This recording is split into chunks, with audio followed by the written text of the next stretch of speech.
Good evening. Welcome, ladies and gentlemen, to the 36th Annual National Black College Alumni Hall of Fame Induction Ceremony. Please welcome Dr. Sharon Jenkins, Miss NBC Hall of Fame 1991.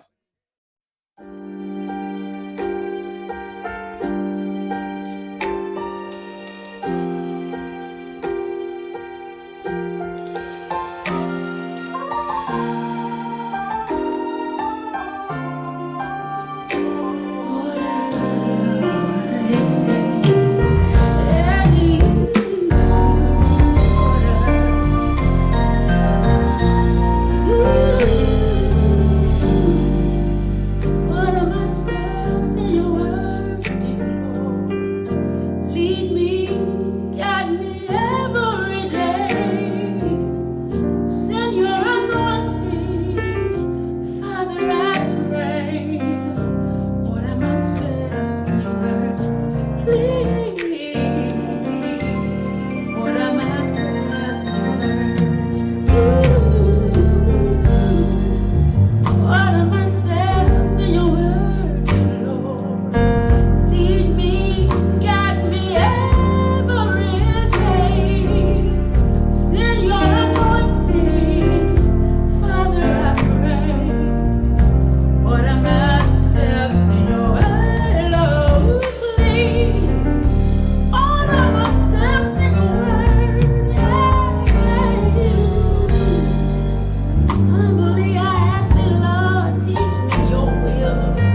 Here to welcome you is our 2020 through 2021 Miss Hall of Fame, Patria Gaston.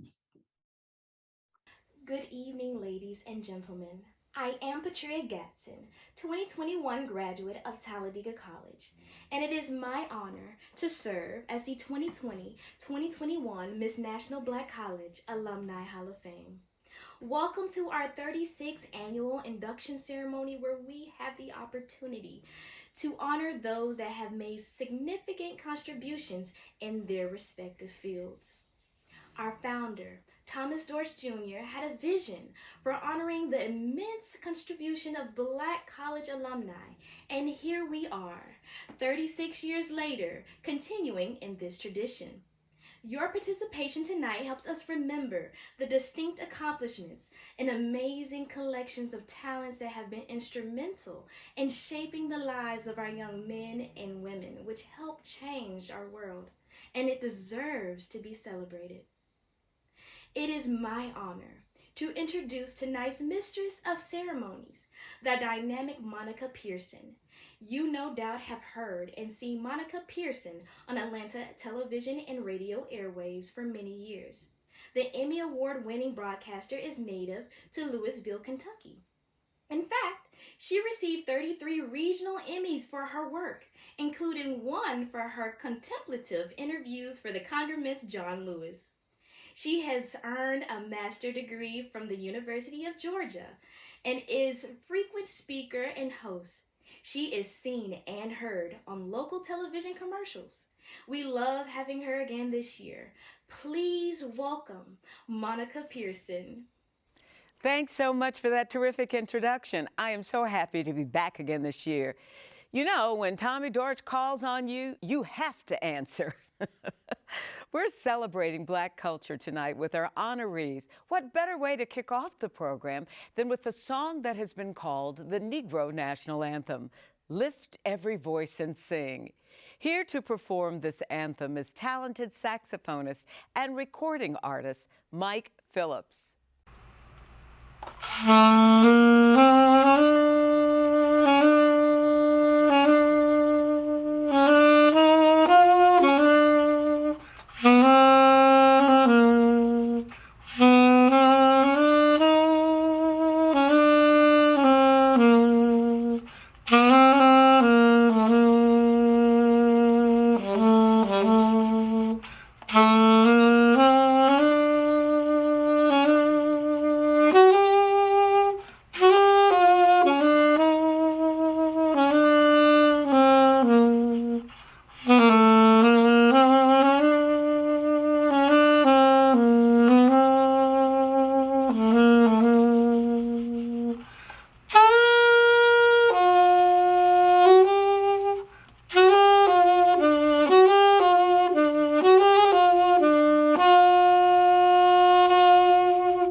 Thank you, Mike.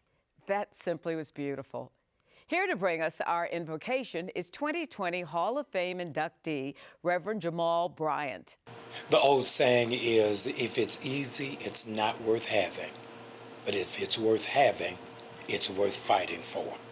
I wanted to take a moment and pray because I know that you have been working hard to achieve your goal and to meet your expectation.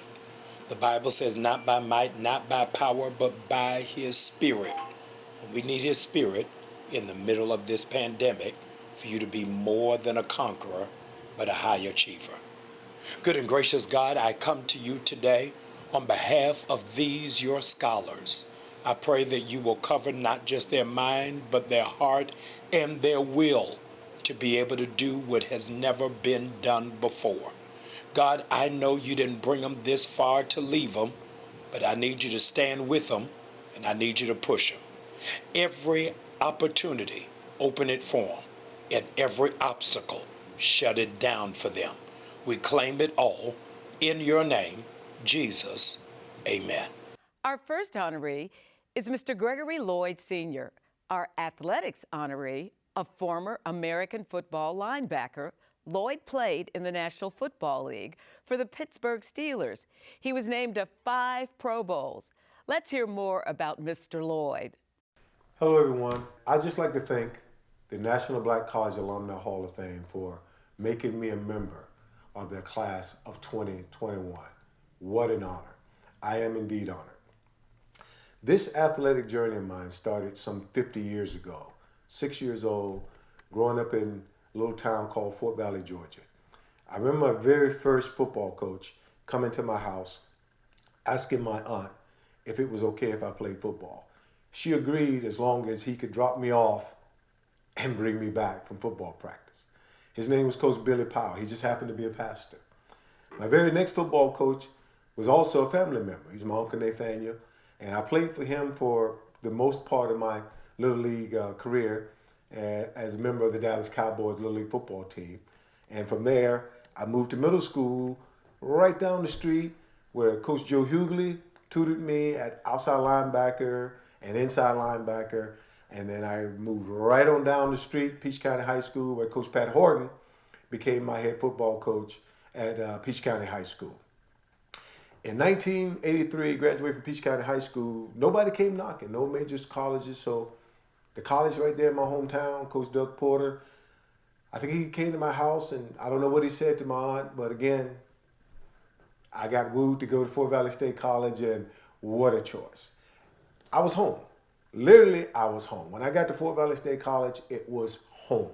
It felt like home. You were treated like you were home, but you still had to work.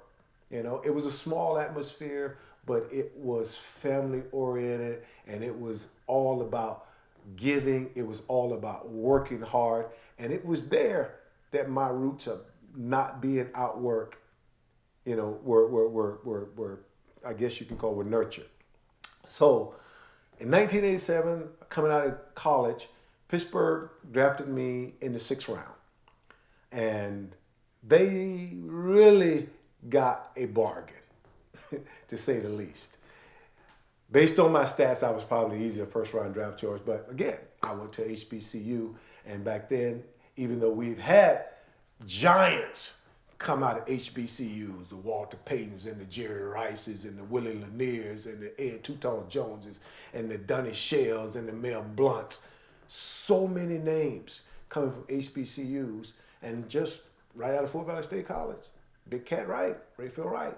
So I step into those shoes, and how do I fulfill those shoes? So I go to Pittsburgh, and I try to become everything that I could be, but the most important thing I had to remember was where I came from.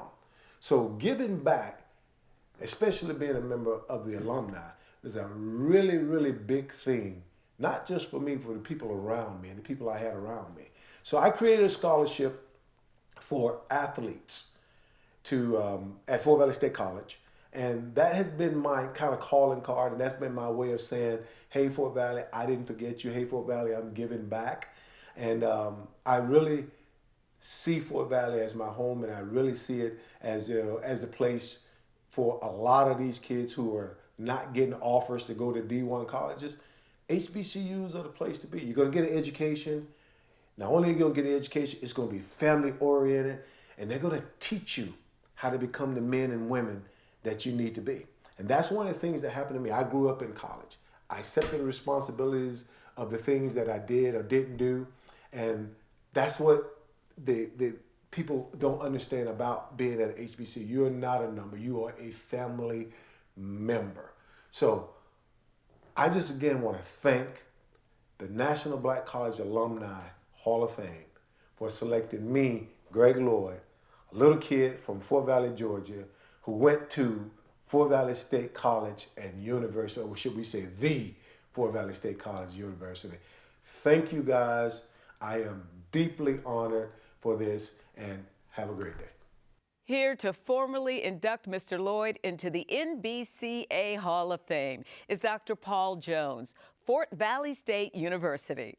As president of Fort Valley State University, it gives me great pleasure to formally induct our distinguished alumnus, Mr. Gregory Lloyd, into the National Black College Alumni Hall of Fame Class of 2021 in the category of athletics. Congratulations, Mr. Gregory Lloyd Sr. Our next inductee is Dr. Tyrone Burrows, our business inductee. In 1987, Dr. Burrows founded the global consumer products management firm First Choice Sales and Marketing. His vision was to create an innovative sales and marketing approach for the personal care industry. In 2019, Dr. Burrows launched Burrows Restaurant Group, Incorporated, which now owns the U.S. Mid-South franchise rights of Guthrie's Chicken Restaurants. Let's hear more about Dr. Burrows on this video. It is my honor and privilege to be inducted into the 2021 class of the National Black College Alumni Hall of Fame. Thank you for the opportunity to be part of this organization and to be in the company of so many great leaders who are deeply committed to making a difference in the lives of black and brown people. It means so much to me to be honored by this organization because the education at my HBCU gave me a solid foundation and has enabled me to accomplish so many great things in life. And for that, I will be eternally grateful.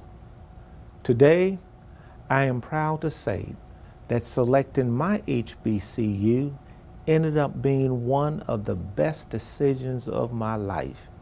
I had the type of school environment I needed while connecting to professors and students who looked like me and shared the same situations I was in. I am a proud graduate of Benedict College in Columbia, South Carolina. Go Tigers, go Tigers, which was founded in 1870 by a woman, Bathsheba A. Benedict, and now led by a woman, Dr. Rosalind Artis. During the first quarter century of its existence, Benedict Institute directed its educational programs to the severely limited economic and social conditions of the black population in the South. This is important because it was not only the driving force behind Benedict College, it was also the reason why all our HBCUs came into existence. Our HBCU's founding fathers and mothers knew that we deserve better and that black and brown students will not only improve their futures, but accomplish greatness for an entire race with the right support. You know, through hard work, perseverance, and the support of my family, I founded First Choice Global, which includes a consumer products management firm, real estate holding, and a variety of restaurants and funeral homes. But the most gratifying aspect of my career has been the work of the Burrows Foundation, which provides scholarships and a variety of supports to students attending Benedict College. The Lord has blessed me with great abundance, and His expectation is for me to share it and to be a blessing for others. I believe that everyone deserves the opportunity to be the very, very best that they can be.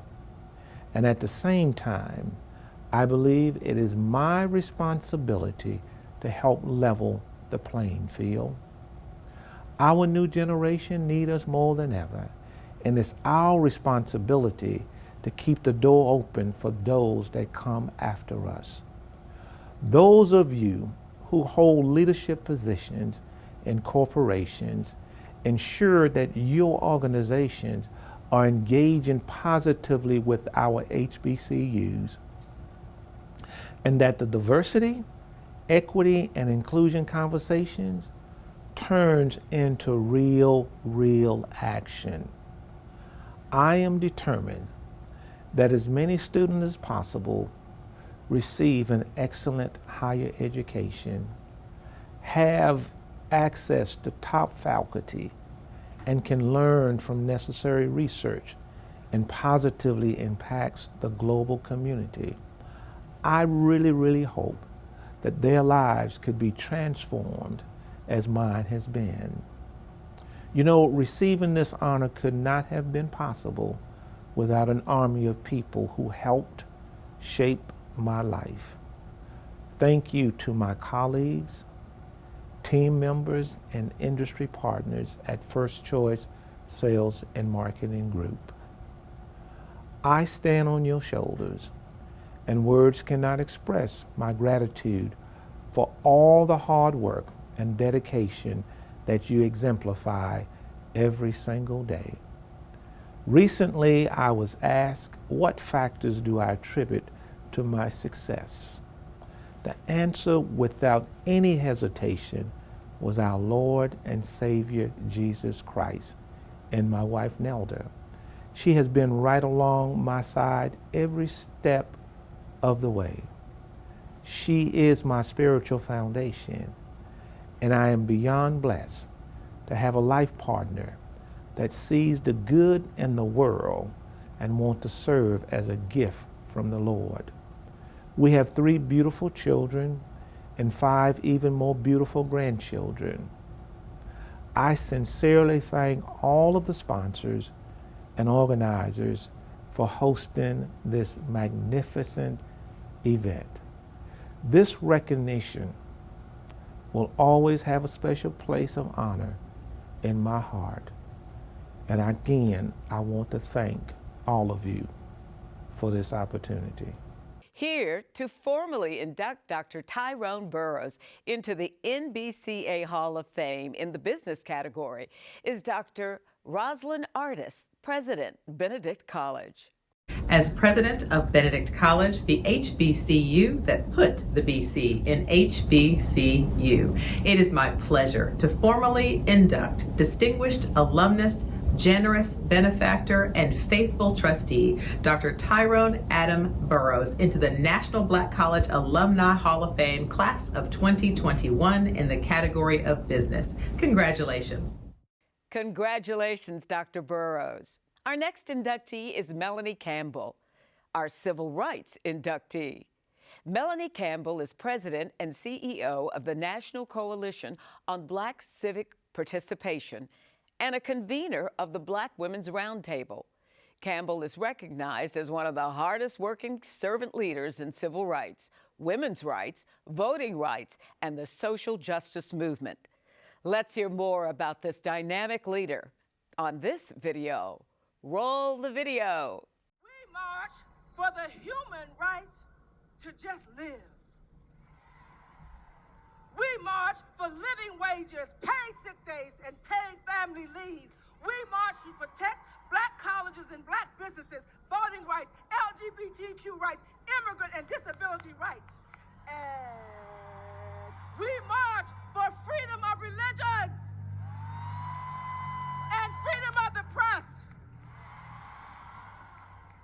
We march to send a message to the White House, Congress, state, and local politicians that we are united and we will not be moved.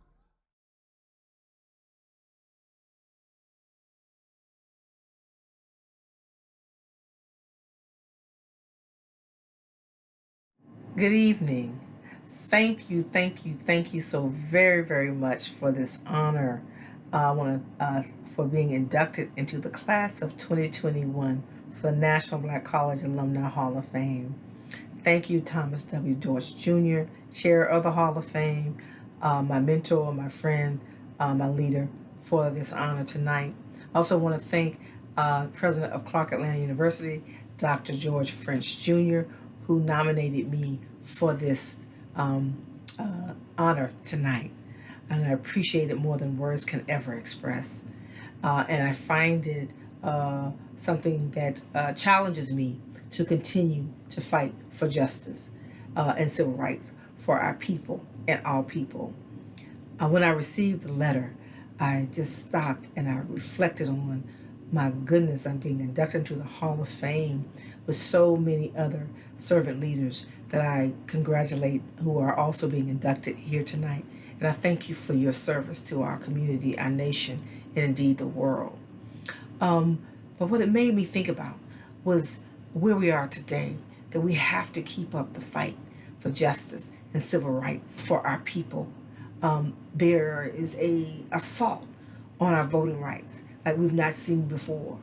There's assault on women's rights and so many other issues of justice that makes me take this moment of reflection to also fuel me to keep up the fight.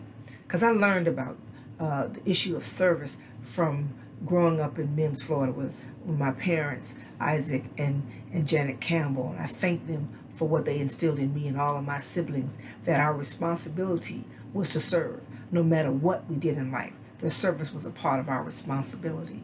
And I spent those years in Atlanta graduating from Clark College, where our motto was culture for service. And I was blessed in my life to be touched by people like Tommy Dortch and John Dale Johnson and Reverend James Orange and Cleo Orange and Mrs. Evelyn Lowry and Dr. Joseph Lowry and Andrew Young and Maynard Jackson and Congressman John Lewis and so many, many others, C.T. Martin, so many, many others who touched my life, who exemplified servant leadership every day. And so I learned from them the issue of issues of justice, that you have to continue to fight that. You don't fight for justice and then go sit on the sidelines and think it will always be there. Because unfortunately, in this world, there are always those who don't believe in justice. And in this country, as African Americans and Black people in this country, we've always had to fight for our civil rights and our voting rights and so many other rights and issues of justice. And so I dedicate this moment first again to thank you for this honor, and I take it as an injection into my spirit to keep up the fight for justice.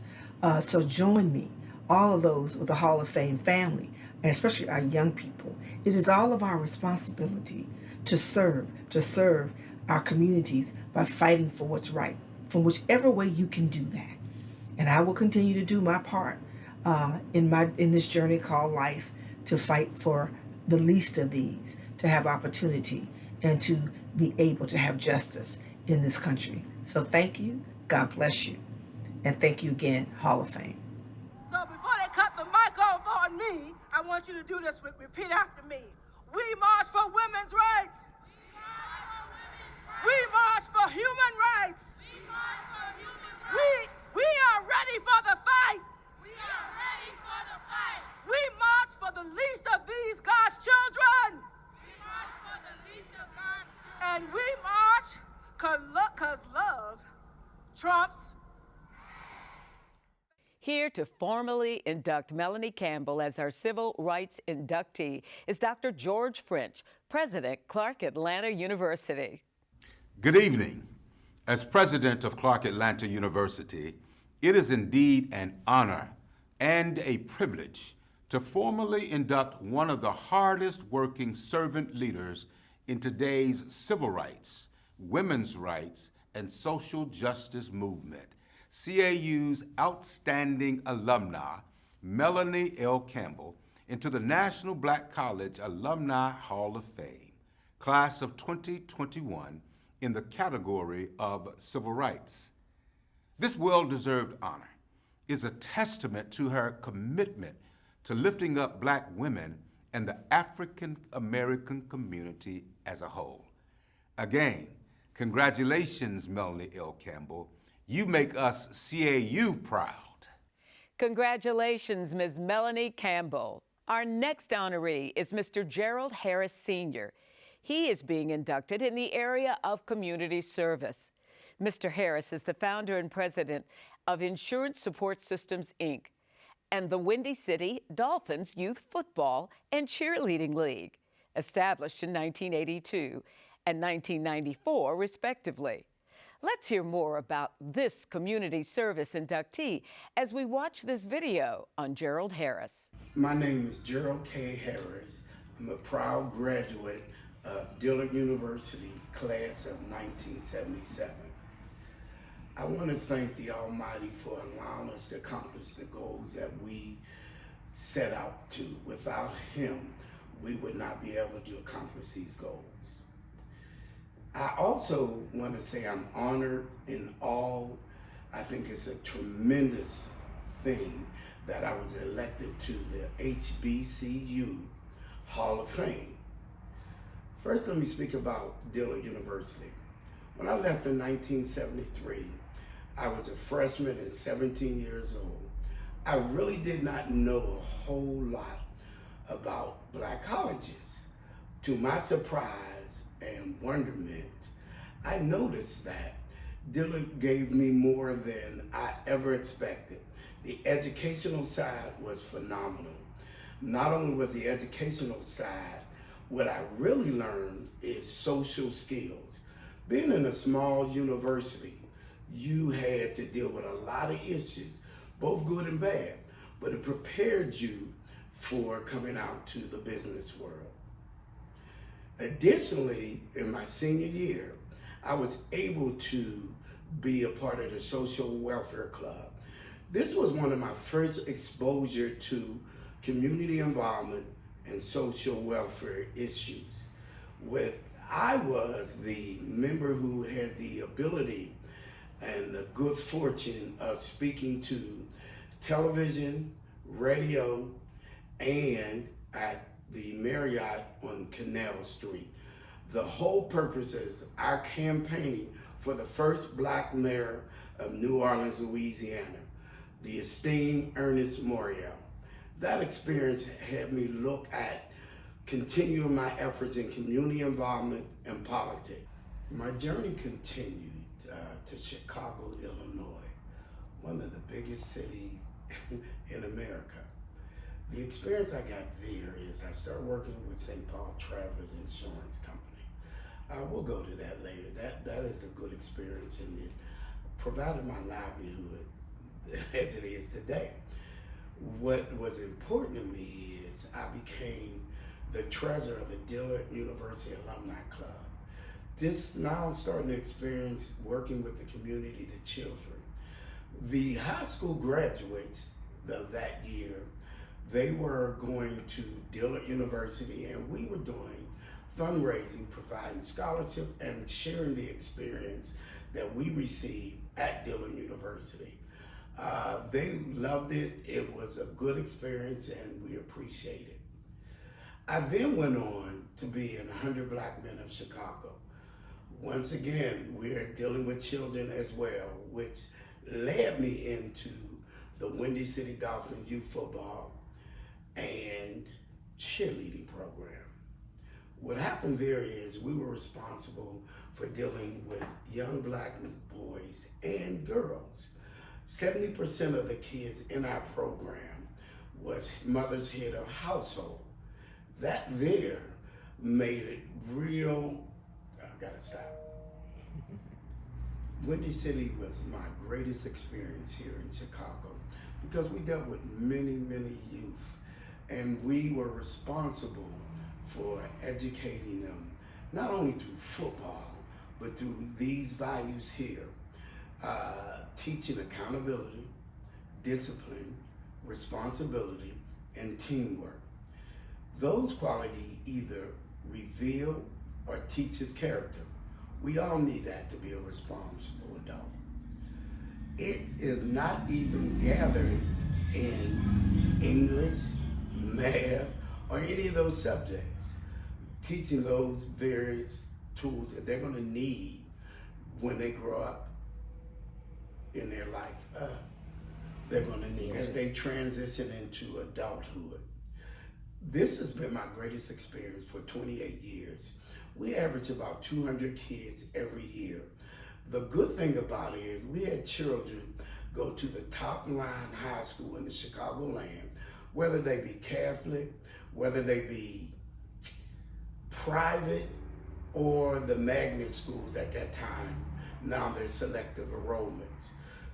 After that, many kids, thousands of our kids, attended college and continued their career into business and professional America.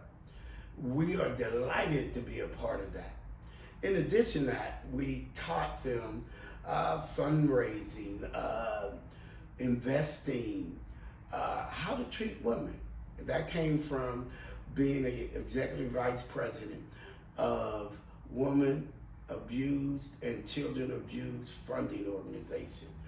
Young men, you need to treat the women who are the heart of us, what we do, how you are developed with respect. So, I would also like to mention my experience with a young executive in politics. That was headed by the Honorable Roland Burrs, who was the comptroller of the state of Illinois and later U.S. Senator come out of Illinois.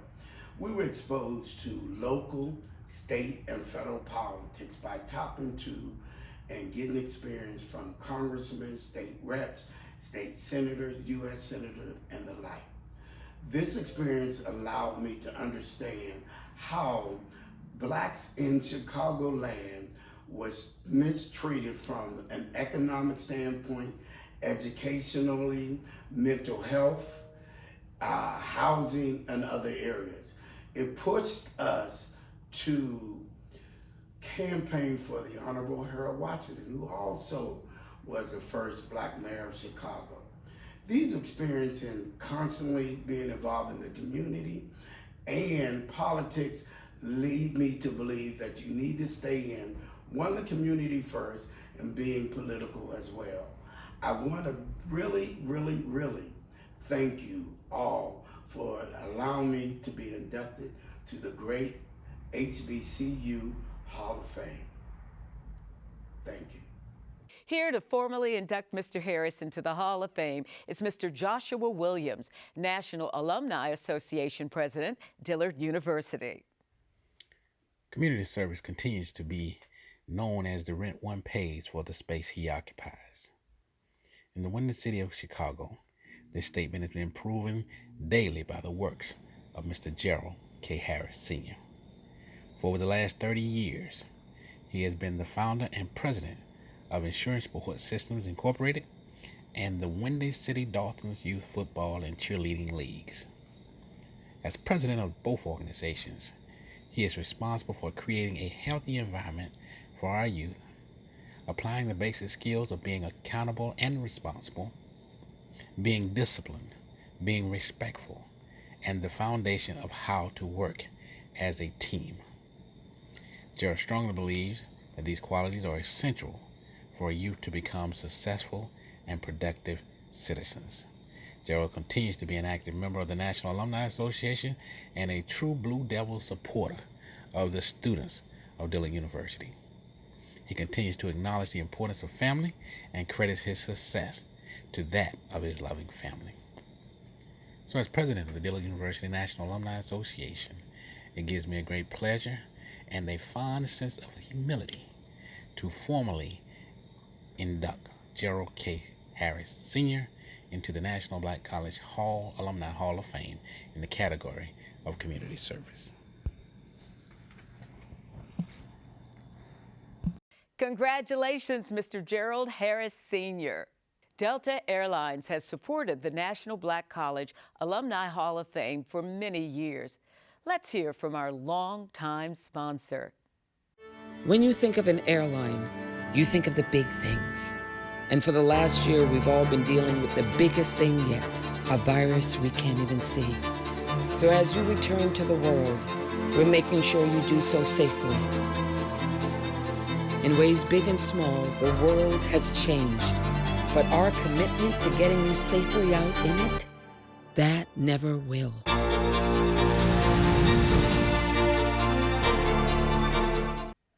Our education inductee is Dr. Adina Williams-Lawston.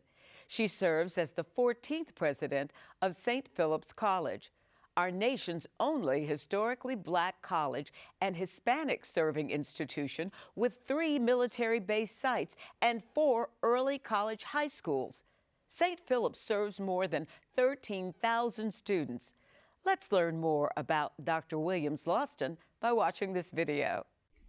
I am Dr. Adina Williams-Lawston, a proud graduate of Alcorn State University. I attended Alcorn from 1970 to 1973, graduating in 3 years.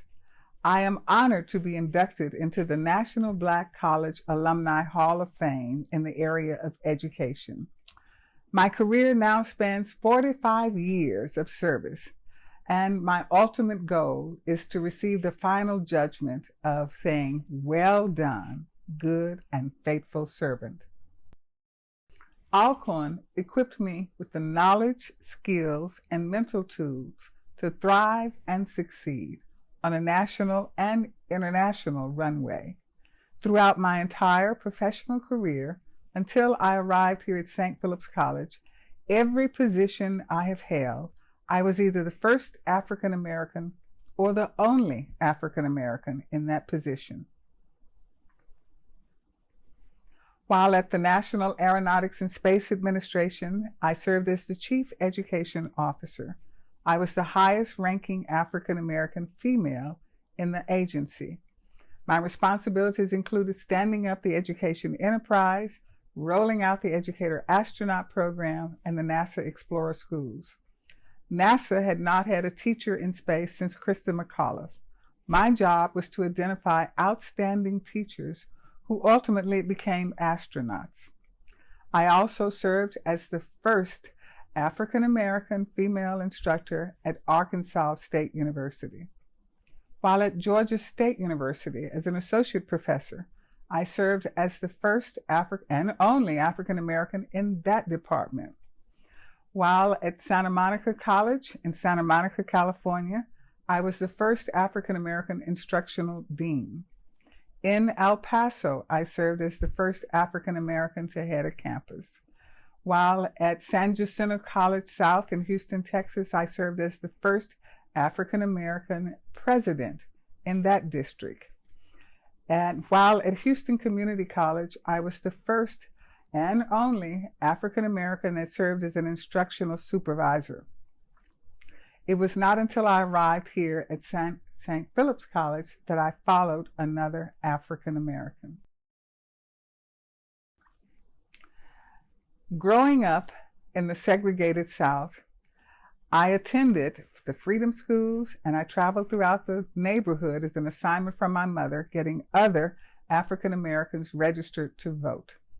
My mother believed in William Edward Barnhart Du Bois, that all 5 of her children would have a college degree.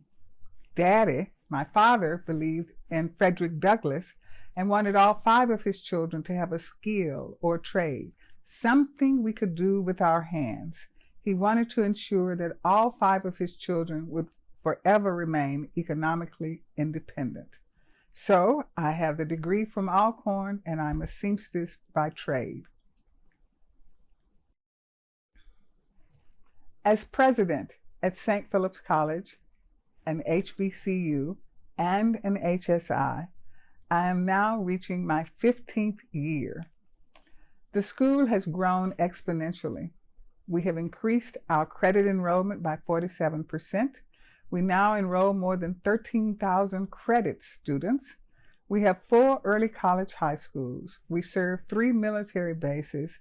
And in addition to that, we have more than 4,000 dual credit students taking courses at St. Philip's College.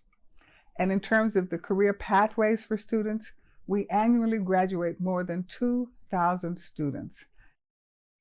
I stand on the shoulders of 2 iconic and prolific individuals. St. Philip's College enjoys a rich history and legacy of leadership. Our founding president, Artemisia Bowden, was named a saint, a holy woman, in 2015 by the Episcopal Church. She led the institution for 50 52 years.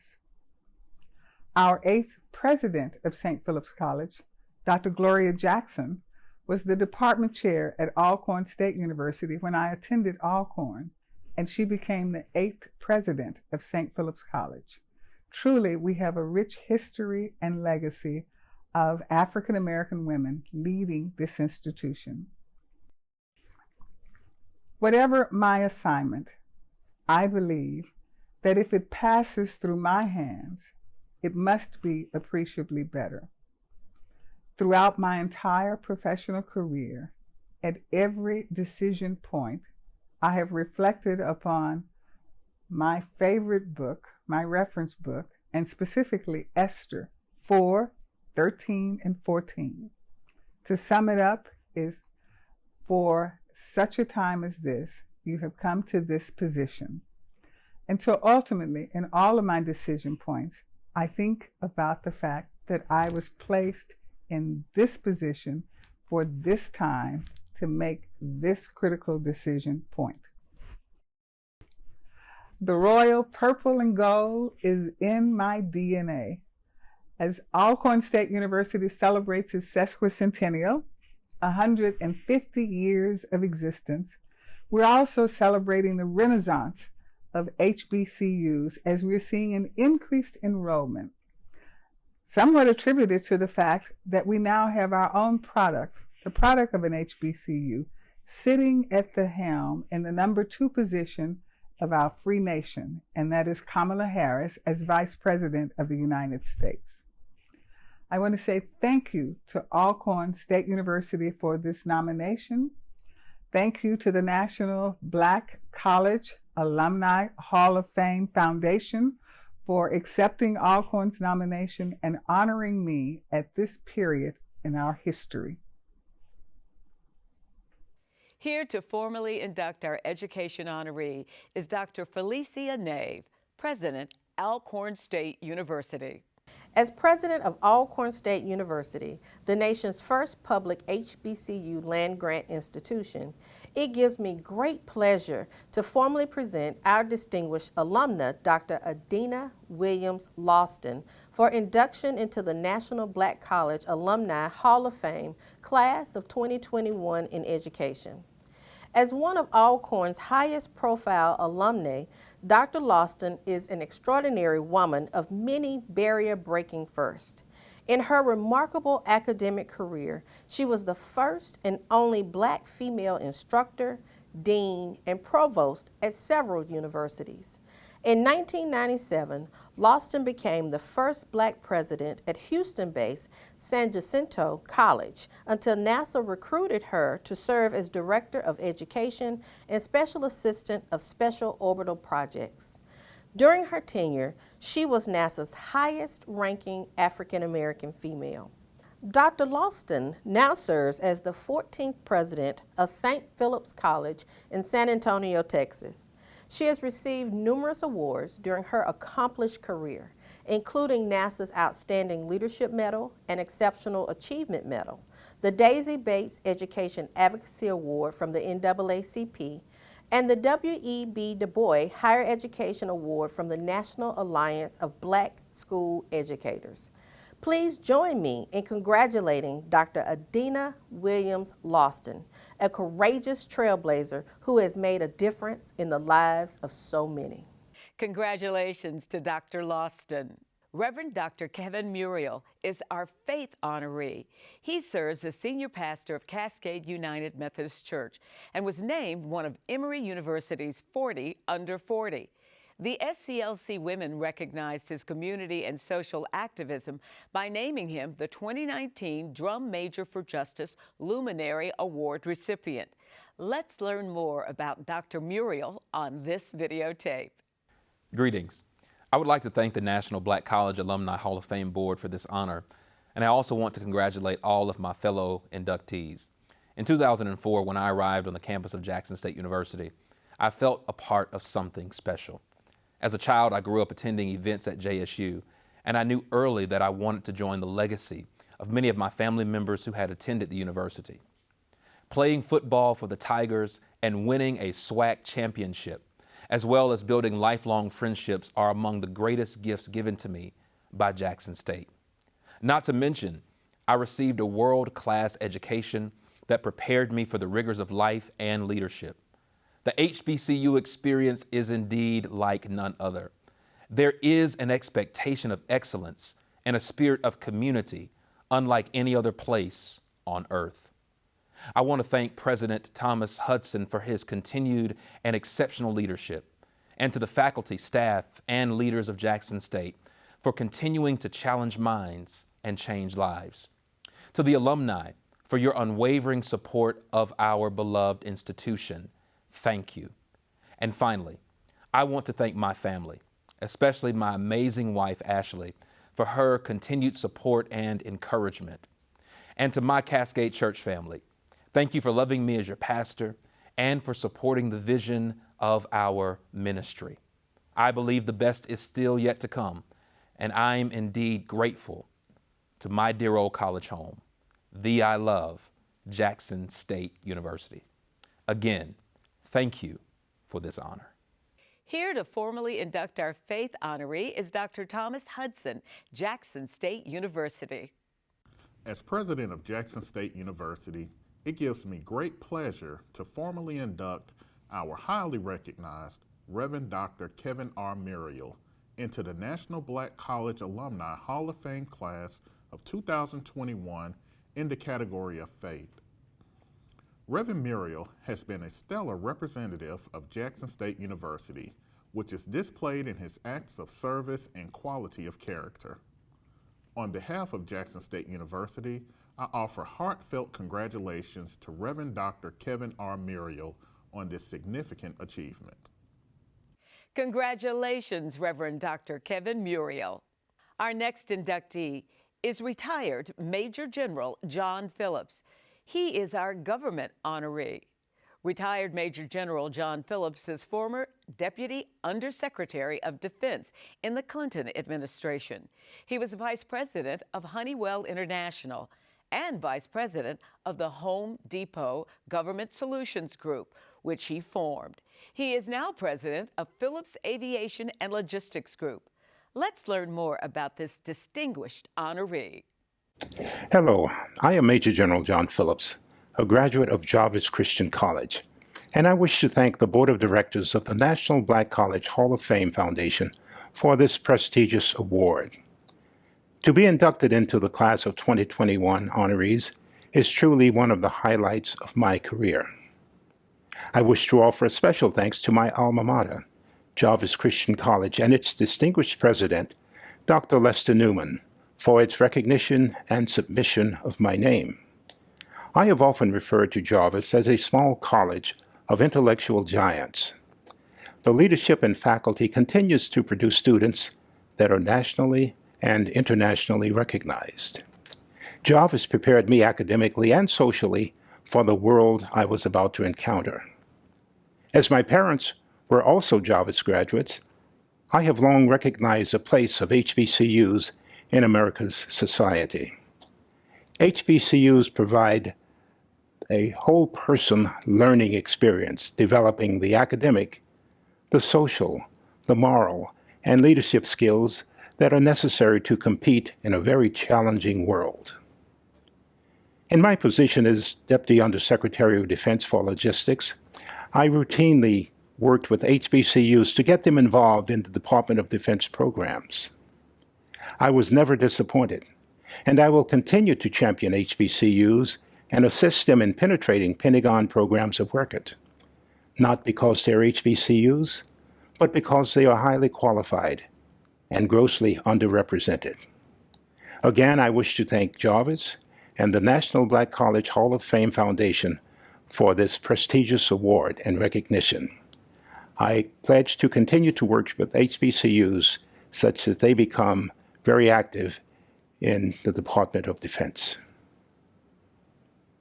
Here to formally induct retired General Phillips is Dr. Lester Newman, President, Jarvis Christian College. Hello, as president and on behalf of the Board of Trustees, administration, faculty, staff, and students, and alumni at Jarvis Christian College, it gives me great pleasure to formally present our distinguished alumnus and a member of the Jarvis Christian College Board of Trustees, the highly decorated retired Major General John F. Phillips, for induction into the National Black College Alumni Hall of Fame, class of 2021 in the category of government.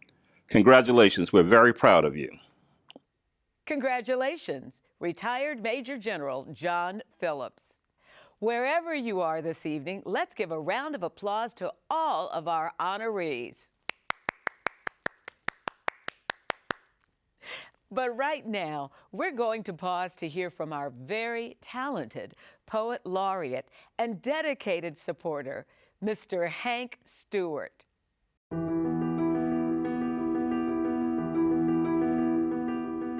What are you giving me?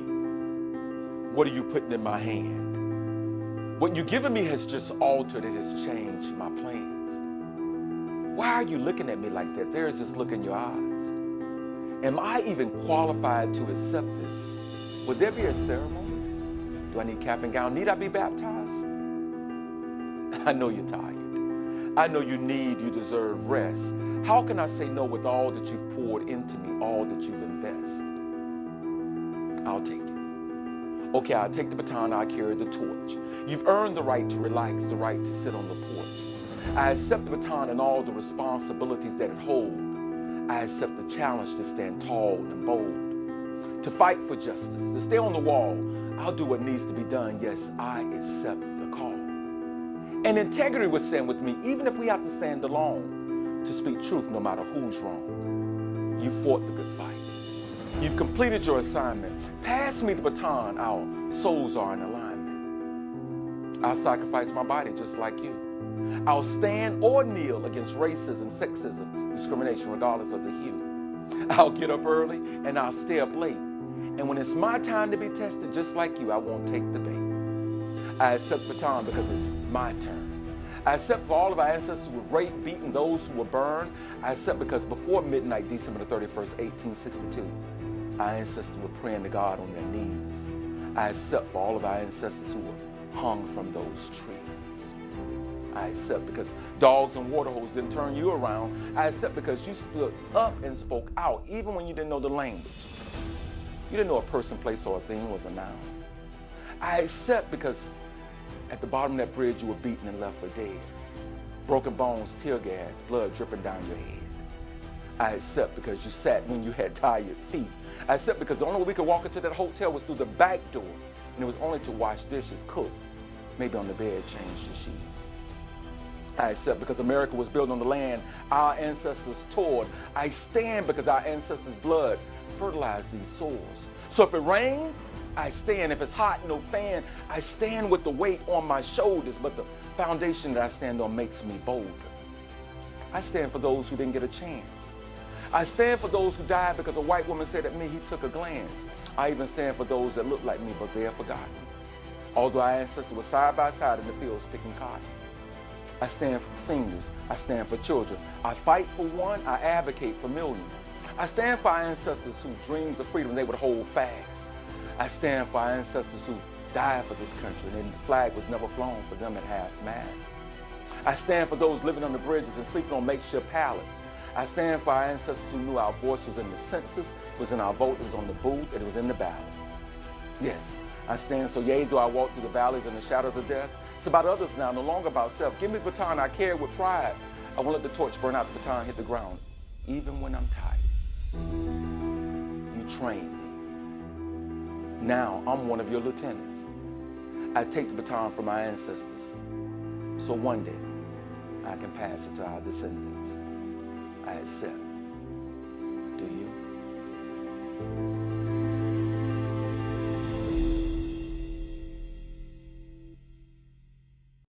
Our next honoree is Mrs. Dorothy Brown Cook, who is being inducted in the area of law. Mrs. Cook was elected clerk of the Circuit Court of Cook County, Illinois in 2000 and was re-elected to 4 additional terms of office. She is the longest-serving clerk of the Circuit Court of Cook County and the longest-serving African American in a county-wide Cook County executive elected office. Let's learn more about this talented honoree on this videotape. Picked cotton in Louisiana as a child, graduated college, got your MBA, got your law degree, moved to Chicago, a non-machine politician. Hi, I'm Dorothy Brown Cook, better known as Dorothy Rab during my college days. I'm a proud graduate of Southern University in Baton Rouge, Louisiana, and I am proud and honored to be inducted into the National Black College Alumni Hall of Fame. I was born to David and Dinky Rab, and they were poor and uneducated, but they were strong believers in education to get you out of poverty. They sent all 8 of their children to Southern University. I came from humble beginnings, raised in a small town called Minden, Louisiana. Even picking and chopping cotton on a small family farm in Athens, Louisiana, to help ends meet. I started my high school career by integrating with White High School as a freshman, and I graduated from Webster High School, the black high school, over 50 years ago, learning my competitive skills on the girls' basketball team. Serving others is innate for me, and I learned early on from my father to fight for civil rights. I remember delivering water to the picket lines and marching for voting rights in 1965, holding my father's hand as James Farmer led the march down Main Street in our town, teaching me that, as Martin Luther King said, injustice anywhere is a threat to justice everywhere, even in small town USA. I honed not only my academic, but my leadership and civil rights skills at Southern University. That's what attending an HBCU school does for you. It gave me a sense of self and pride. I became a leader while participating in the boycott of classes for better school funding. I came face to face with the Louisiana Army National Guard as I exited the school's administration building with 3 other girls. They trained their rifles on us as I led the girls to safety, but not before we witnessed the 2 unarmed students, Denver Smith and Leonard Brown, laying on the ground, dead from being shot by one of the National Guard, who never was charged. That experience solidified me as a civil rights activist.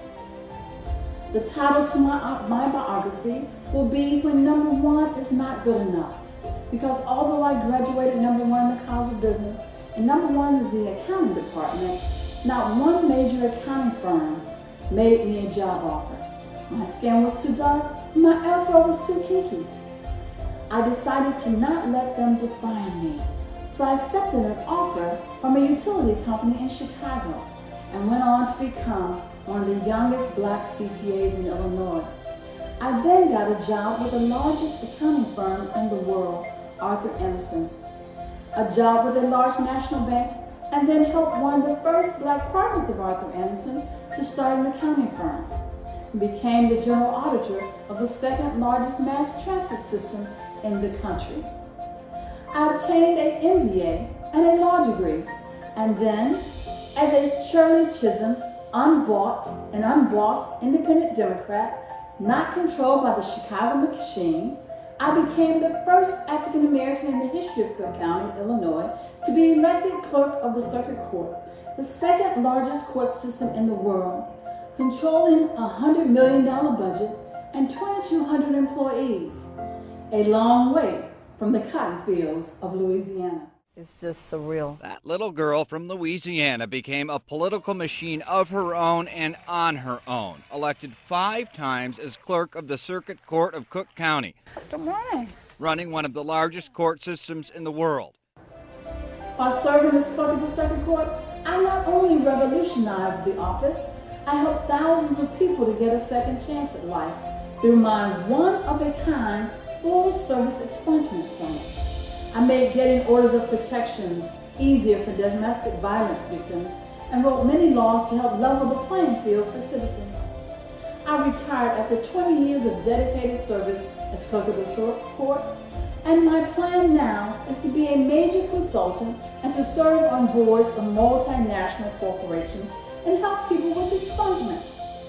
I say to other HBCU graduates, Regardless of what your beginnings are, make the most of the God's minute that the late Dr. Benjamin E. Mays, former president of Morehouse College and a National Black College Hall of Famer, spoke of, who said, "I have only 1 minute, only 60 seconds in it. Forced upon me, can't refuse it, didn't seek it, didn't choose it. It's up to me to use it, must give an account if I abuse it. I will suffer if I lose it, but it's just a tiny minute, but eternity is in it."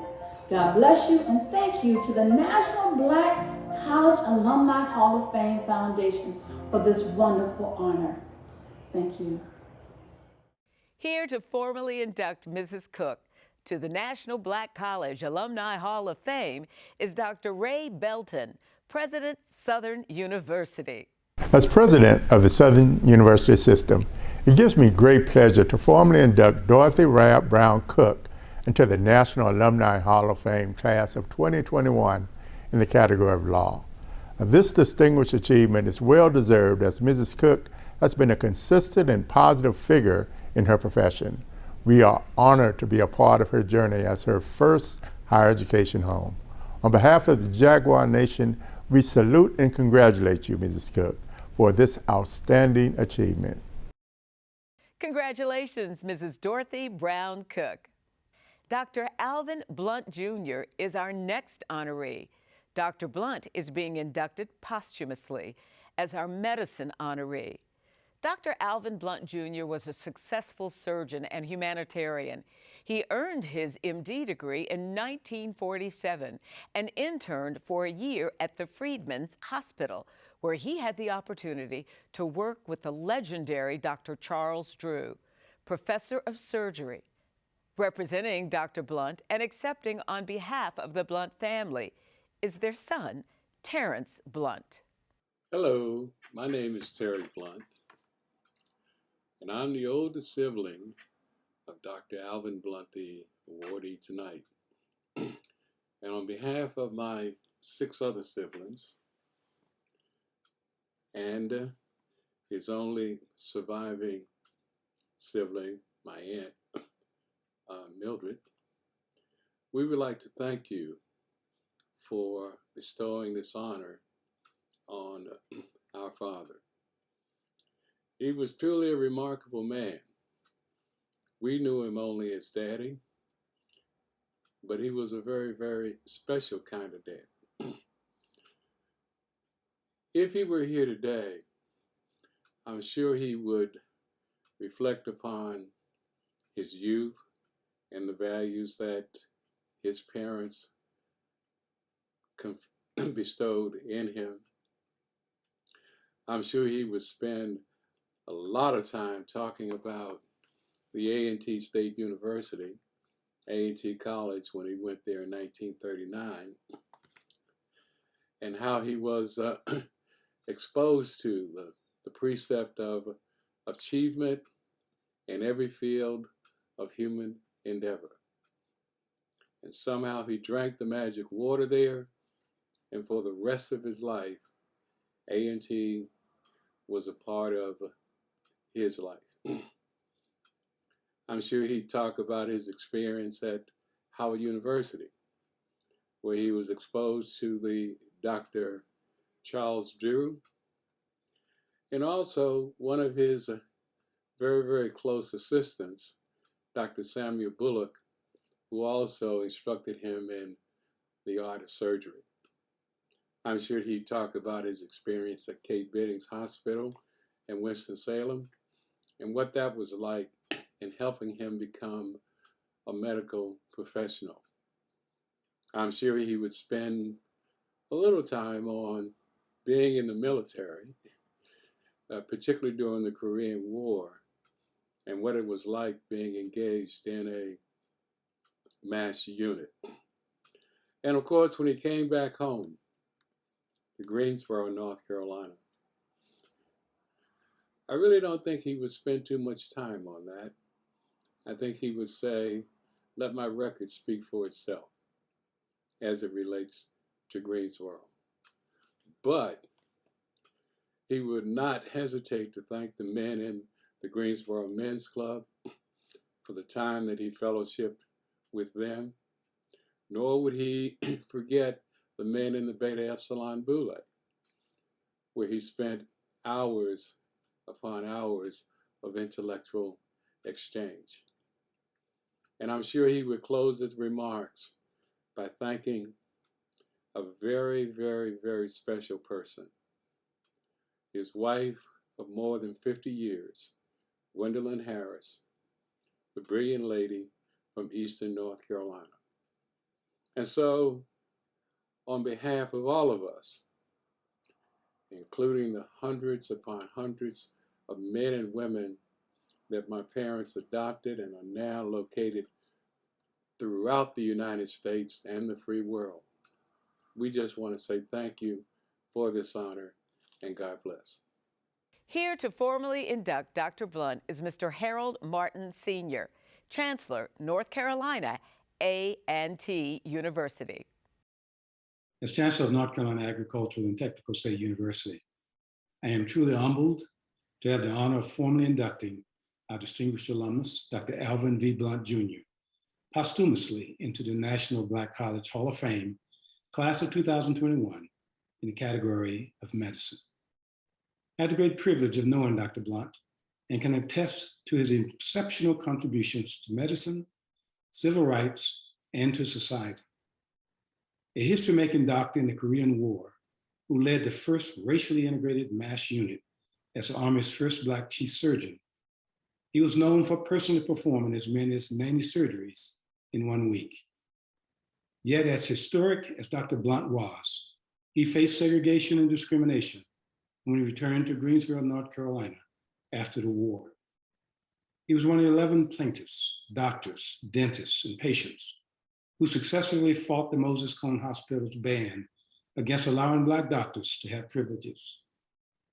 They not only won their case, it became a critical support in the passage of the 1964 Civil Rights Act, especially Title VI, which bars provision of federal funding to organizations that discriminate on the basis of race. He lived and practiced medicine as a distinguished surgeon here in Greensboro for many years.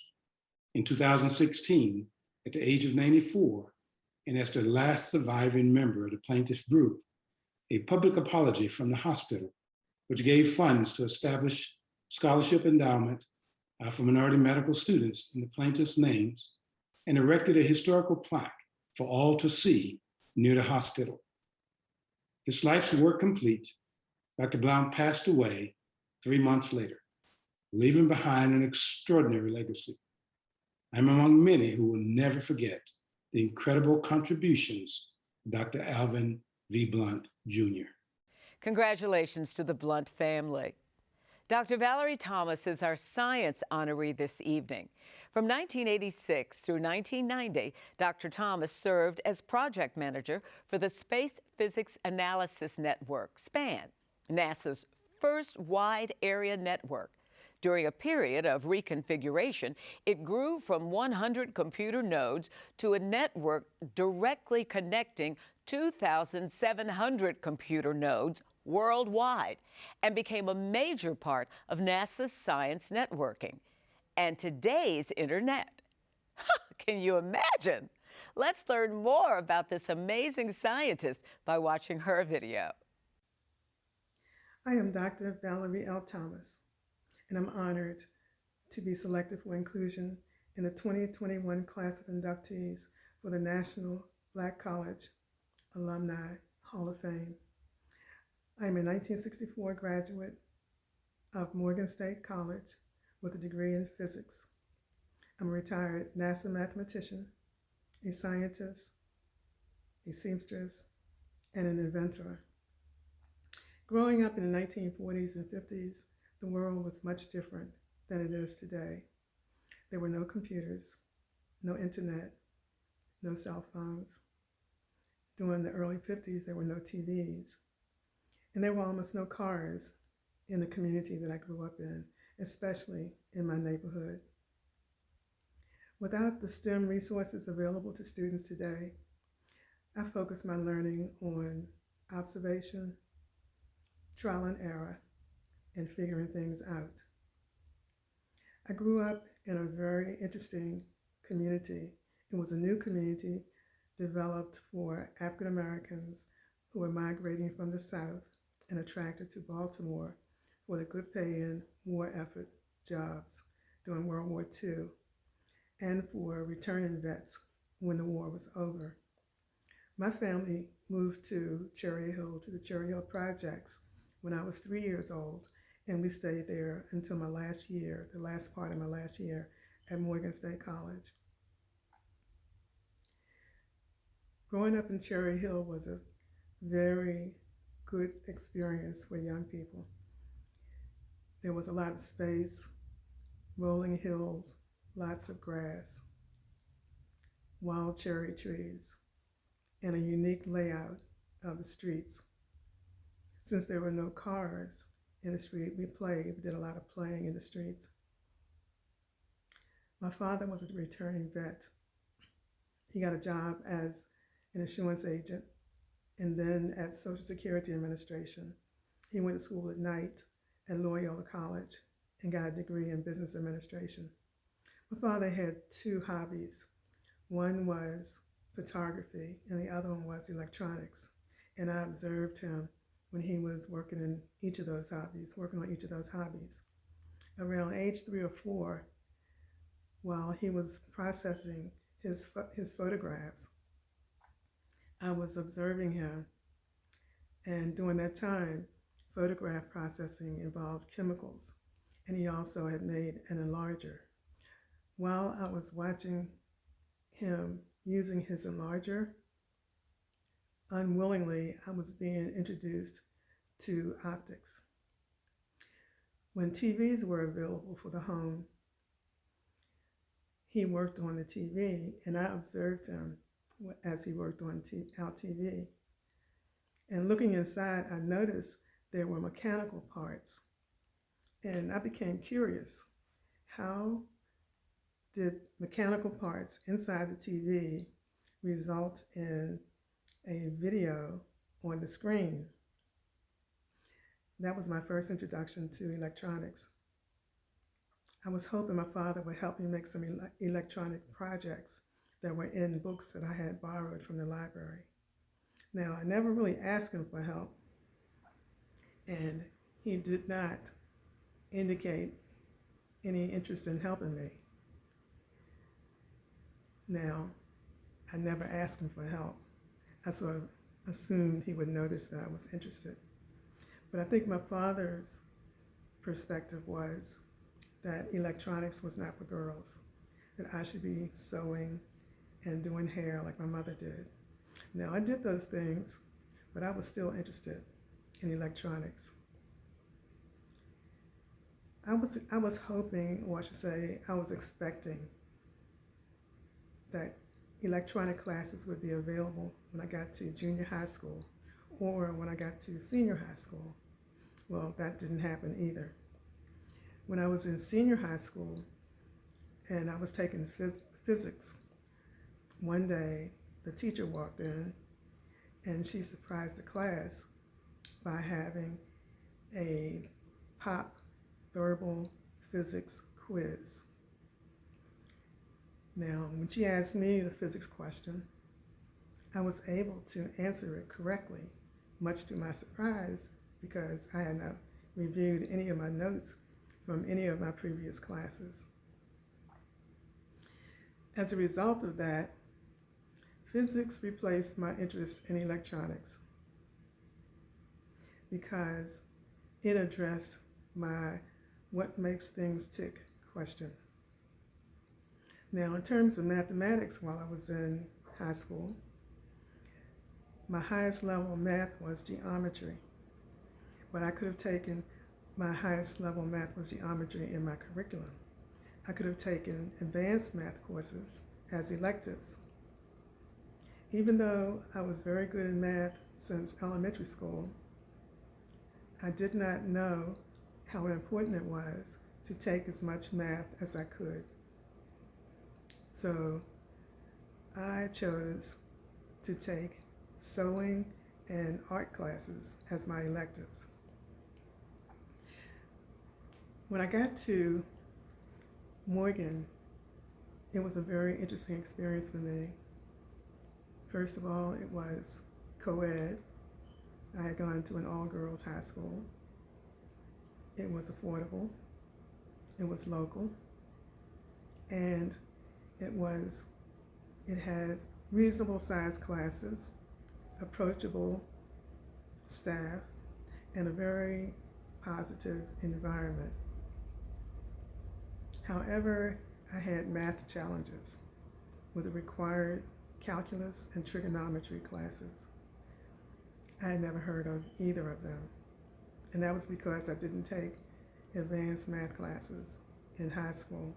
That issue was resolved by me taking a class in calculus, and the head of the physics department explained trigonometry to me in about 20 minutes.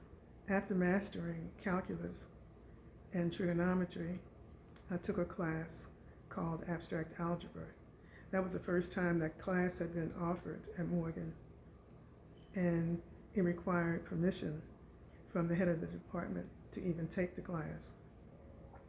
I took that class, and then I took the follow-up class. And I think taking that class was why NASA hired me. I started work at NASA 1 week after graduation. I was hired as a NASA mathematician/data analyst. And my job was to write programs for computers. Since I had not seen a computer before in my life, except in science fiction movies, I decided to learn everything I could about computers, inside and out. And I did that through hands-on experience, graduate school, and seminars. And during that time, people who worked on computers, writing programs for computers, were either mathematicians, scientists, or engineers. Now, after I mastered computer science, I played leading roles. I had leadership responsibilities for a variety of NASA projects, developing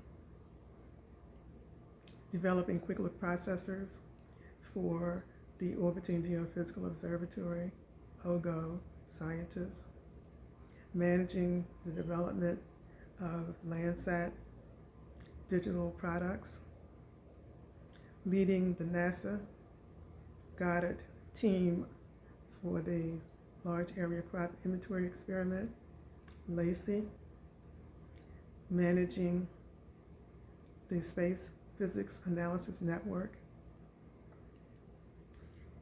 and the creation of the Menards University Space Interdisciplinary Network.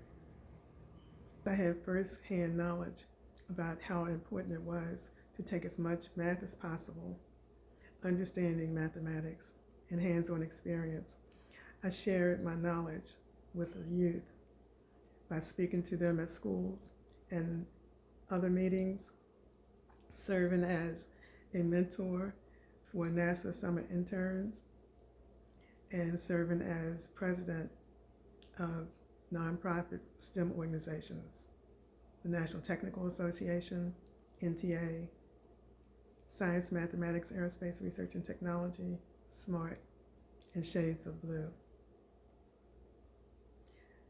Many people who know me now know me as an inventor.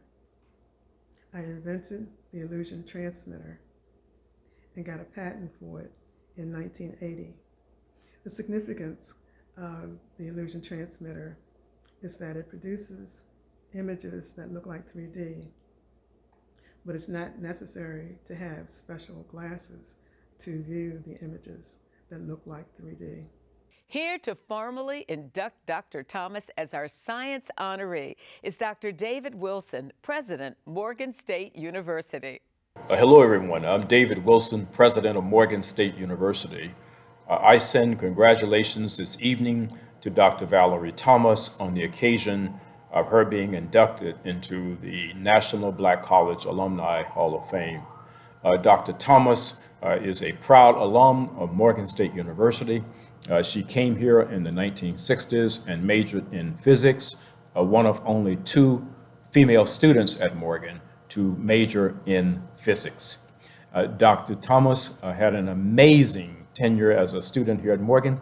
She went on from here to NASA, where she was responsible there for a major invention that was a part of Landsat that actually she won a patent for. And that invention was responsible for sending some of the first images from space to Earth. Dr. Thomas has been very interested in engineering and physics and science since she was a young girl growing up here in the Baltimore area. Even in her retirement, she has remained true to ensuring that young black girls understand that they can be extraordinarily successful as inventors, as innovators in the STEM space. And so she still spends her time around the Baltimore area cultivating the talent of these young girls. Dr. Thomas, on behalf of your entire Morgan State University family, spread all over the globe, we are so enormously proud of you. Congratulations on a well-deserved recognition. Thank you.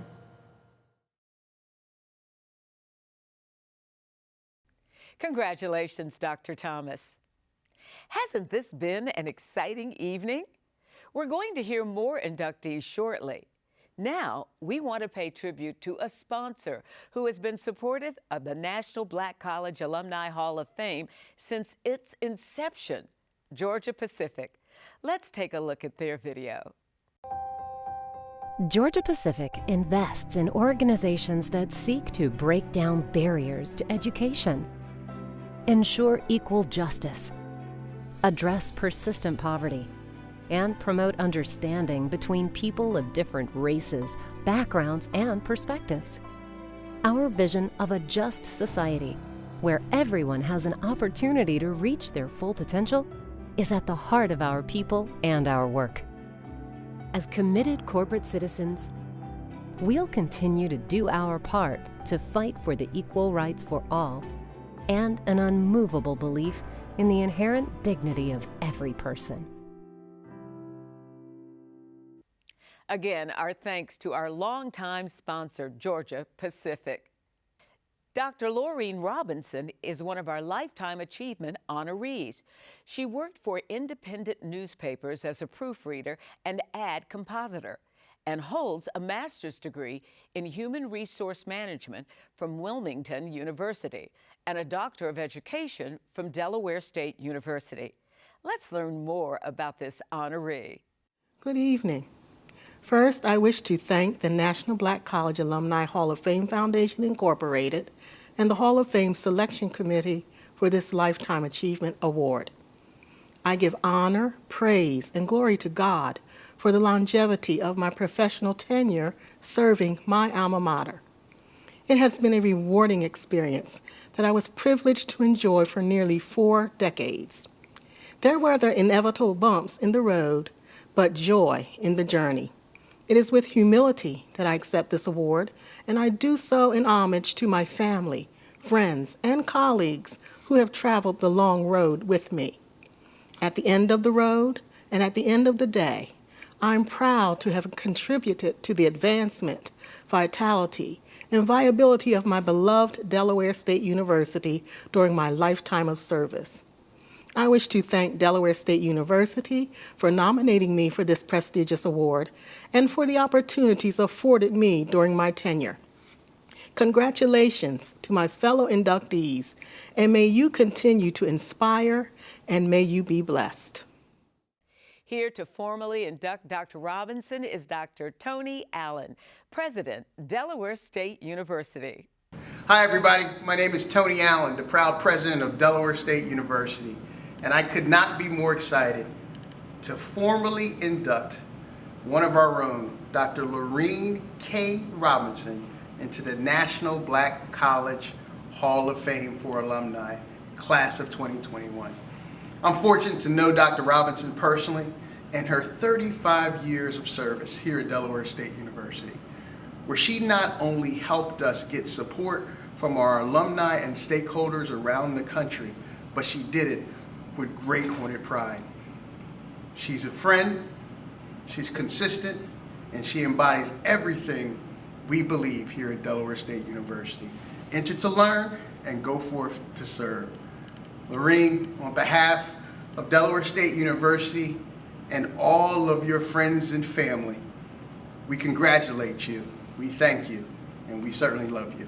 Take care. Congratulations, Dr. Laureen Robinson. Dr. Ann Gales Felton is our next Lifetime Achievement honoree. Dr. Gales Felton has dedicated much of her life to the field of education through both teaching and philanthropy. She served decades at FAMU as an undergraduate and graduate professor of secondary education. Let's learn more about this distinguished honoree by watching this videotape. I am very happy to be here tonight. I'm very glad to see you here tonight. We are experiencing one of the greatest experiences of America. Democracy is a system of relationships which focuses upon the importance of the individual. The affair tonight is focusing upon us. It's telling us how important we are. And we're all happy about that. We're all grateful to the National Black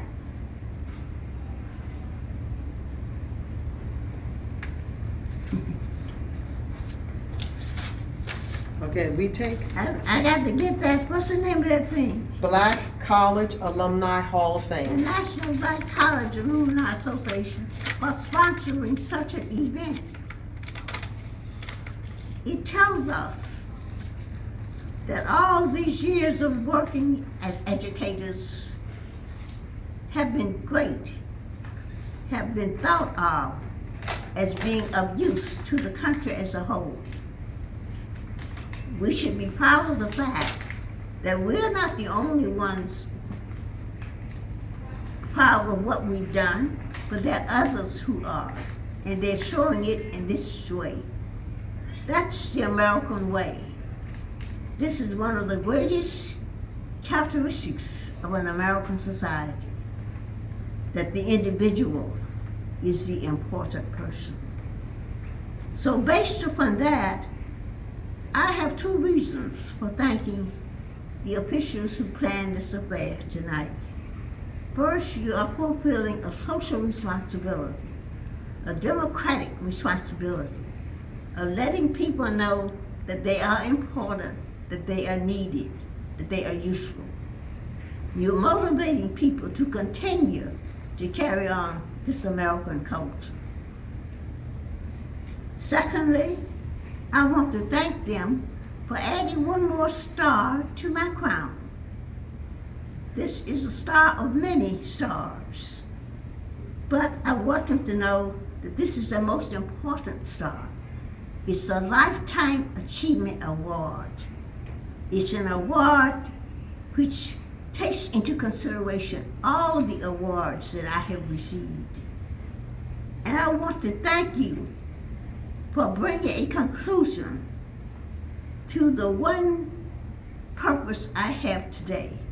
And that purpose is to try to finish my autobiography. And I have not been able to finish it because there's so much I don't know what to put down now. But with this award, I don't need to put anything else. You've taken all that into consideration, all that I've earned and all that I could ever earn. So thank you very much for this Lifetime Award. Here to formally induct Dr. Gales Felton into the NBCA Hall of Fame is Dr. Paul Jones, President, Fort Valley State. As president of Fort Valley State University, it gives me great pleasure to formally induct our distinguished alumna, Dr. Ann Gales Felton, into the National Black College Alumni Hall of Fame Class of 2021 in a category of Lifetime Achievement. Congratulations, Dr. Ann Gales Felton. Mrs. Loretta Hasty Holloway is also being inducted tonight in the category of Lifetime Achievement. This retired secondary education instructor and administrator has more than 35 years' experience in education. She served as an adjunct professor at the University of Missouri, and she completed studies at Central Michigan University, Indiana University, and the University of Missouri-St. Louis. Let's learn more about Mrs. Holloway by watching this video. Greetings.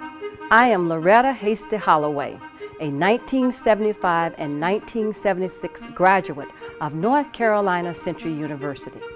I am indeed honored to receive the National Black College Hall of Fame Award.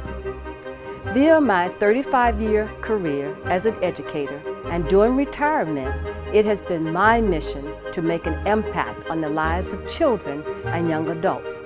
I must say that learning to help others began while watching my parents demonstrate the goodness of giving and assisting others in need. North Carolina Central University prepared me to live my dream of becoming an educator, following in the footsteps of my mother. I am indebted to my school forever for the nurturing and confidence I gained to have my 35-year career. Philanthropy is the norm in my household, so it is important to always give back. I believe in HBCUs and the power they have to foster young minds to reach and exceed their intended desires. My family members are HBCU graduates, husband, both daughters, son-in-law, and 2 brothers from NCCU, sister from Winston-Salem State University, and my mother from Fayetteville State University. I enjoy volunteering at my university, and my greatest joy comes while working with the NCCU Lady Soaring to Eagle Promise mentoring program, initiated by our school's First Lady, Mrs. Juanita Akaleye. This program focuses on first-generation, first-year female students to the university. We are able to provide monthly workshops, cultural and networking experiences, volunteer opportunities, and a one-on-one mentor for each student throughout their time at the university. We provide experiences most have not had by encouraging, supporting needs, and cheering these young ladies to the finish line defined by our university, degree in hand and market ready for a global workforce. Volunteering in my community is also enriching. As a member of the Assistance League Triangle area, a chapter of the National Assistance League. The mission of this organization is to transform the lives of women, children, and families through community programs. An all-volunteer organization, we operate a thrift shop, which is a major source of funding, and write grants to support our philanthropic programs. New clothing, shoes, and school supplies for children preschool through 12th grade, need-based scholarships for graduating seniors and continuing college students, providing support for women and their families in distress situations, and providing comfort items for children being treated at several different emergency departments. Opportunity to volunteer my time and share my talents are gratifying and heartwarming, especially when you witness the difference your small part plays to better a person's life. My mother often repeated several quotes that now reminds me of the possibilities that exist. If you can serve one life today, that's a good day. And ask not, get not. When soliciting funds for support, one cannot be afraid to ask. Sometimes we don't recognize that the gesture of giving of your time makes a huge difference in the lives of others. So, it is with profound gratitude that I accept the National Black College Hall of Fame Award. Thank you for this honor. Here to formally induct Loretta Hasty Holloway into the NBCA Hall of Fame is Dr. Johnson Akinleye, Chancellor, North Carolina Central University. Greetings. As Chancellor of North Carolina Central University, It gives me great pleasure to know that our outstanding alumna, Mrs. Loretta Hasty Holloway, has been inducted into the National Black College Alumni Hall of Fame, class of 2021, in the category of Lifetime Achievement.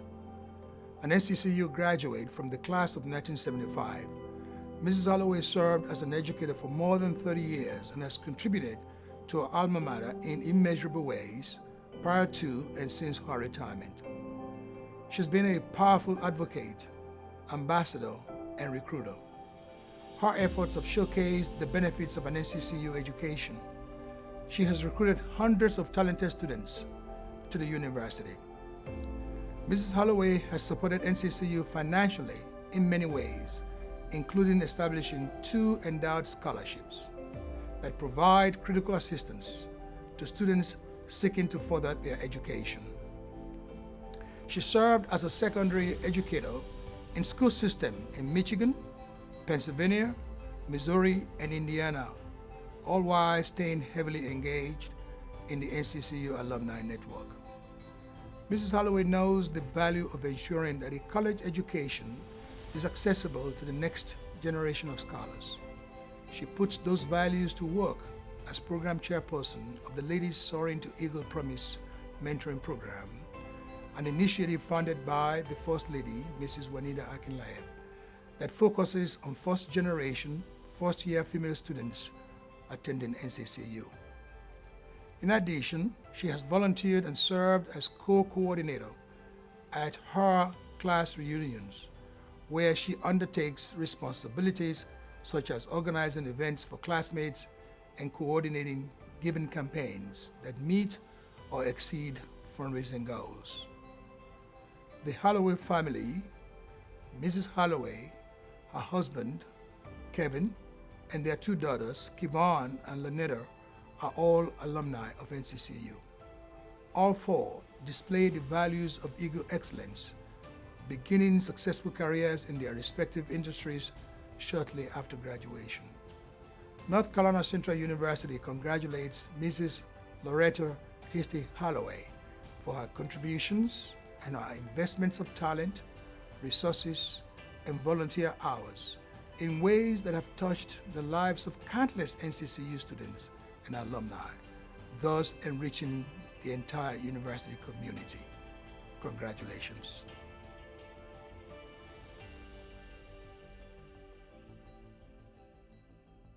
Congratulations, Mrs. Loretta Hasty Holloway. Mr. Alden McDonald is receiving the Chairman's Award tonight. Mr. McDonald Jr. is President and CEO of Liberty Bank and Trust Company, one of the top African-American-owned financial institutions in the United States. Here's more about Mr. McDonald. Thank you for selecting me to the National Black College Alumni Hall of Fame. This honor is special to me for many reasons. Number one, the chairman of our board of Liberty Bank has been a longtime president of an HBCU, Xavier University. Our bank that started in 1972 committed ourselves to the community that we would make things better for our community and for the African American community. It is a privilege for us to continue supporting the HBCUs. In the last 45 years, Liberty Bank has invested a lot of funds in raising money, in raising millions of dollars for HBCUs. We feel that education is a very, very significant piece for our community to grow. And in raising money, we help provide scholarships for many HBCUs through the National Black College Alumni Foundation. I want to thank the National Black College Alumni Foundation for all of the work it's doing and has been doing over the years. Their tremendous job of providing funding for Black students, HBCUs, is a tremendous benefit to helping everyone close the wealth gap in America and have a better quality of life. I am honored again to be the recipient of the Chairman's Award And on behalf of Liberty Bank, 49 years in business, and the 200 employees that we represent, and being the largest African American bank in the country, I thank all of our depositors, because when you bank with an African American bank, you are raising funds to better the community at large. So we thank you once again for this great honor, and pledge to you we will continue working on behalf of HBCUs and providing scholarships to the many colleges and universities to help our community, to help our students get through this hurdle in life of being educated for their future. Thank you once again. Here to formally induct Mr. McDonald into the NBCA Hall of Fame is Dr. Walter Kimbrough, President, Dillard University. As president of Dillard University, it gives me great pleasure to formally induct Mr. Alden J. McDonald Jr. into the National Black College Alumni Hall of Fame Class of 2021 in the chosen category of Chairman's Award. Mr. McDonald has done a phenomenally great job in the city of New Orleans supporting our historically Black colleges and universities. He was credited for starting the first UNCF fundraiser for the city of New Orleans out of his home that he hosted for years. Later on, he was able to partner with the Hyatt Regency, and so that event grew to be one of the largest and sometimes the largest fundraiser of any city for UNCF. He has been a tremendous supporter of HBCUs, of Dillard University, and we are excited that he can be inducted into this Hall of Fame for his great work. So on behalf of the entire Dillard University community and the entire city of New Orleans, Mr. McDonald, we want to congratulate you on your induction into the National Black College Alumni Hall of Fame. Congratulations, Mr. Alden McDonald Jr. Now let's give all our honorees another round of applause. And now it's my distinct honor to present to you the man who had the vision to honor graduates of historically Black colleges. Ladies and gentlemen, the founder of the National Black College Alumni Hall of Fame, Mr. Thomas Dortch Jr. Good evening. I'm Thomas W. Dortch Jr., Chairman and founder of the National Black College Alumni Hall of Fame Foundation, Incorporated. I want to thank all of you for joining us again tonight as we celebrated some of the greatest graduates of any college or university in this nation or the world. They are phenomenal people making a tremendous difference throughout this country and throughout the world. I want to begin, though, now by thanking some very special investors into the Hall of Fame, into this weekend. Delta Airlines and the Georgia Pacific Foundation for their great support as they have over the decades with the National Black College Alumni Hall of Fame Foundation. I want to also thank Mass Mutual and, of course, the bank that has been with us all of these years too, Wells Fargo. Thank you for your investment into all of the things that we do. But I want to get back to this great class of 2021. These graduates have made a difference because they have had the stamp of approval from the greatest institutions that exist, our historical Black colleges and universities. I thank the chancellors and presidents for their presentation, and Monica Pearson, my sister who's been with us all of these years and continue to be a main part of what we do in the Hall of Fame. You know, we have many challenges before us today, and our HBCUs are meeting those challenges. And we thank you, the alumni and friends and the students who helped us to weather the storm of this pandemic. We thank you for our great leadership of our presidents and chancellors who've kept the doors open, working with their board of trustees. We're going to get through this pandemic as long as we stay focused, as long as we make sure we get the vaccine, as long as we wear our mask, and more importantly, social distancing and working to make sure that we're helping others in the community. Black colleges have meant so much to all of us. All of my children are graduates of historical Black colleges and universities. I graduated from the Fort Valley State University, got my master's from Clark Atlanta University. But so many of you have gone to these great institutions and you are making a difference. So thank you for joining us. Understand that they need us now more than ever before. HBCUs were there when nobody else would give us an opportunity. And even though they say we can go to any institution, we cannot forsake these great institutions because they continue to develop the minds and open the pathway for opportunities and careers for all of us. Thank you for joining us. To the class of 2021, you make us proud. Continue to do all of the great things that you do. And we know historical Black colleges and universities are here to stay, and they will continue to shape the great minds of our young people and will continue to pave the way for the future of our communities and all communities. Again, thank you for joining us, and we look forward to having you with us for our 2022 Hall of Fame weekend. Thank you so much, Tommy Dortch, for this virtual walkthrough of Black history. Oh, what a night it is. We look forward to seeing all of you next year, hopefully in person, for the 37th celebration of the National Black College Alumni Hall of Fame. Good night.